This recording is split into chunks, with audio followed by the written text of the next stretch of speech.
Hello everyone, and welcome to the Do-It-Yourself Gourmet. Today, we are going to be making an egg dish. And in that egg dish, we're going to have to separate the eggs.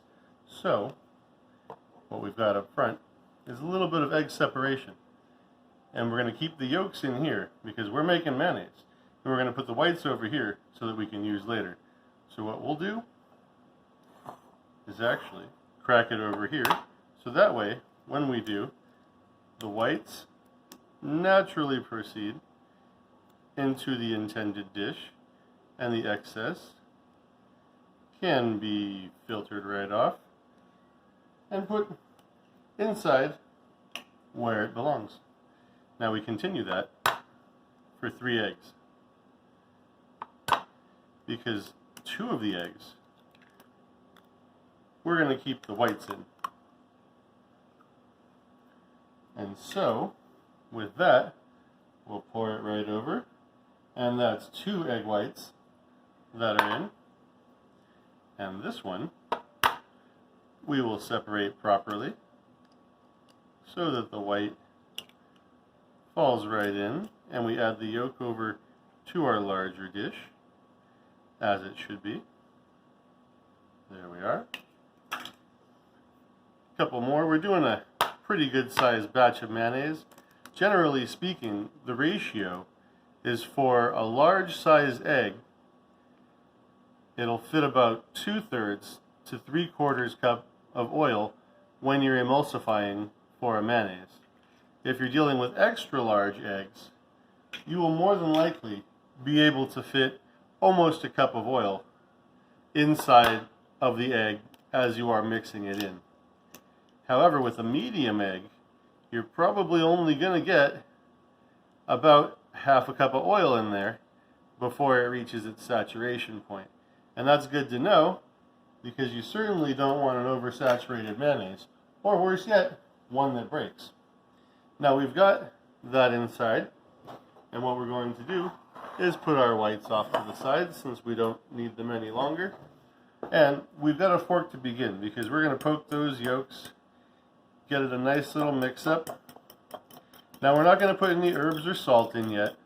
What we'll do first is add our acidity. And the first acidity that we'll be adding is a bit of citrus. Now I say citrus because most folks, they use lemon. However, what I'm going to be using today is calamansi. And now some say it's a lemon, some say it's a lime, some say it's something in between. But it is nonetheless a nice flavoring agent to use when you're making mayonnaise.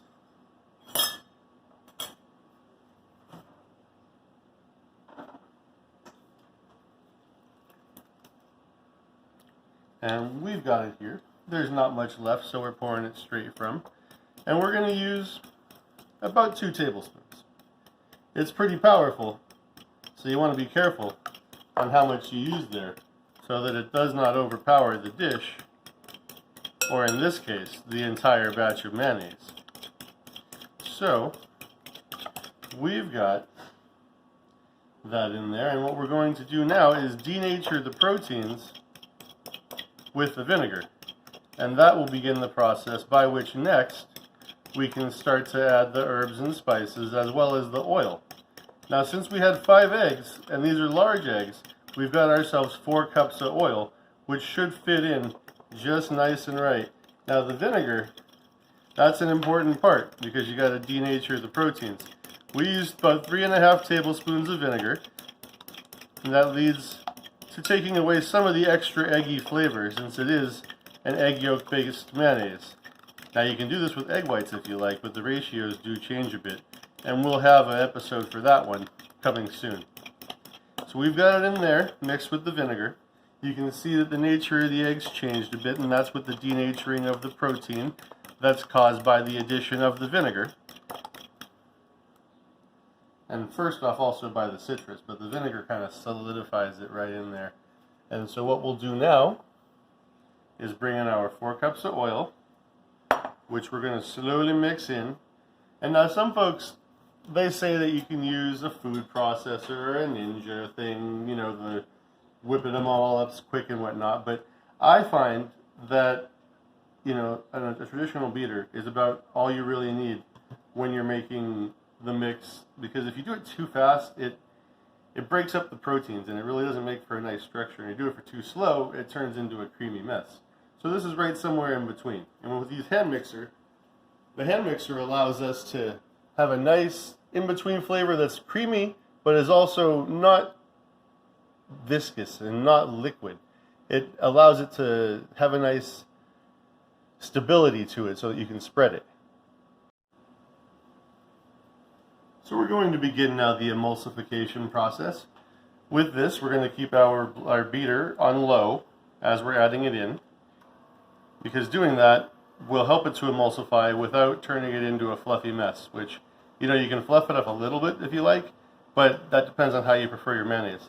So we add this in, pretty much keep it in place, and then just slowly start to let the oil get in there. Now you don't do too much at a time, because the emulsification process takes a gentle hand.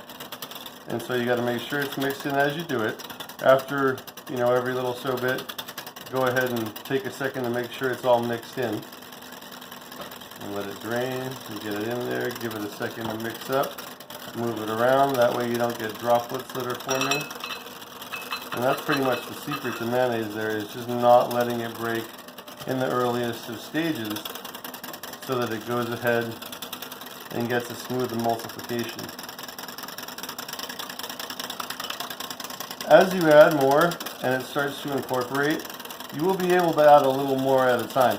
However, in the beginning, it does take a fairly gentle hand so that you have a moment to allow for the extra mixing time of the oil that's not yet been emulsified into the mixture.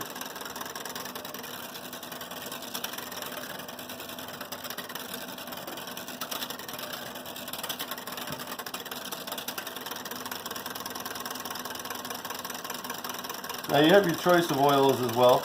I tend to prefer canola. Some folks do prefer soybeans. Sometimes you can do a mixture, depending on your tastes. But you do have to account for the density of the oil as you're mixing it in, and some do take a little bit more effort than others.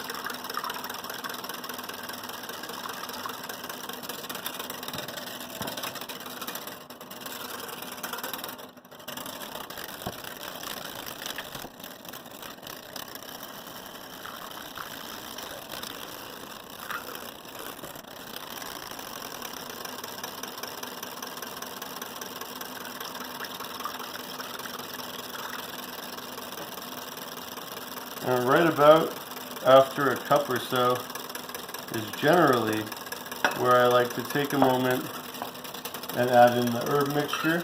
Now the herb mixture I'm going to have another episode for. I got a little ahead of myself and made it. But it generally consists of mustard flour, salt, onion powder, garlic, and a bit of pepper, usually white pepper in the beginning and black pepper towards the end. So we're going to dump in about a tablespoon so far of what we got there, and that'll give it a chance to work in and get nice and friendly with the oil and the egg. The egg white helps to not have to use cornstarch in the mixture.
Now this is where you can actually take a minute, kick up the speed a little if you want to check the mixture. Don't throw it around too hard, but then bring it back down.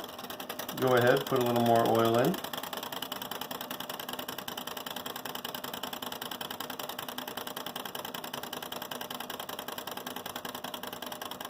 right when you land it there in the middle. That's a good spot because it kind of throws it in. Also, since it's getting to be thicker, it's taking it up easier.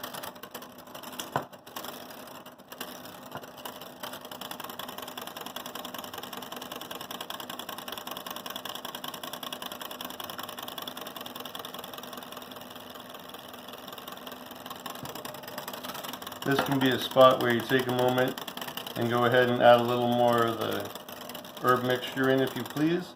Also test your mayonnaise, see if it needs salt or any of the like. You know, get the back of a spoon, see how it runs on the spoon, if it holds or if it slides. And that's where you start deciding if you want to add cornstarch or if you want to just add a bit more oil or increase the speed to help whip it up a tad.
And that is 4 cups of mayonnaise.